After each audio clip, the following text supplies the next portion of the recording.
Sunana Haidar Alibawa, wanda aka fi sani da Alibawa. Ni makeup ne, ma'ana makeup artist. Ni ko nake bayar da gudunmawa da dama, wa'yansu a ɓoye, wa'yansu a bayyane. Saboda akwai ayyukan da muke wanda duniya bata san mu muke yi ba. A matsayinmu na makeup artist, dan ba wai ina magana da ni kankin kaina bane, ina magana da bakin ɗan uwana makeups. Zan kai shekara 15 ko 6. Ni na zo da kaina tun daga garinmu. A makeup ko kuwa kake magana, ko kuwa a Kannywood gabaki ɗaya, ko kuwa a makeup? A Kannywood. A Kannywood gabaki ɗaya? Gabaki ɗaya Kannywood yanzu? Indai mai gida ne, wanda shine mai gidana ni a yanzu, shine Abdulaziz Dan Sumar, shine mai gidana. Daga shi kuma sai abokanan aiki na.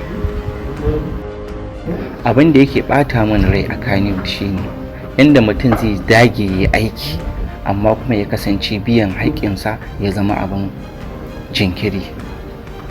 Yana ɗaya daga cikin abin da yake bata min rai, saboda za mu dage mu yi aiki, wani aikin za mu kwashi kwanaki muna yin sa, kuma mu zo mu gama, mun gama maka aikinka amma kuma biyan kuɗin sai ya zama aiki. Muna fuskanta wannan ƙalubalen, ba mu kaɗai kuro ba, har jaruman su ma suna fuskanta. Gaskiya ina samun farin ciki, saboda wani lokaci ko da ina cikin damuwa, idan ya kasance ina gida ina damuwa, idan na shigo location, insha Allah ina samun farin ciki, saboda abokanan aikin na wani lokaci suna sa ni farin ciki. Na ɗan yi wani kuskure, shine a lokacin da ka fara interview da ni ban yi sallama ba, amma dan Allah masu kallo na ku yi haƙuri, yanzu zan muku sallama, saboda wannan maganar da kai tana da muhimmanci, tana da ƙarfi. Assalamu alaikum.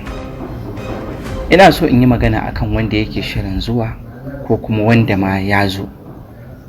Ni duk wanda ya biyo ta hanyata da ni da zai shiga, ko fim zai yi ko kuma kuro, shawaran da nake fara ba mutum shine, na farko, kafin ka baro gida me kake yi, wace sana'a kake yi ka taho. Idan har kana sana'a, to ka rike sana'arka da muhimmanci fiye da fim din, saboda idan ka rike sana'arka ita ce za ta kai ka duk inda kake so ka je. Saboda harkar fim wata harka ce wanda ba mai dorewa ba, wata rana in kai ne, wata rana ba kai bane, ka gane? Sannan kuma duk wanda ya sake bai da sana'a ya shigo Kannywood da sunan yana so ya zama wani, to gaskiya yayi kuskure, saboda kafin a zaman ana shan wahala fiye da inda kake tunani. Idan ku har ka sake baka da wani abin yi, to kayan da zaka sa ma ka shiga cikin mutane wata rana sai sun gagare ka. Ballantana abincin da zaka ci, shine yake sa wa'yansu daga cikin mu suke shiga wani mawuyacin hali. Idan Allah ya sa kana da abinci a cikin harkar ka karɓu, to wata rana ma sai ka taimaki wani.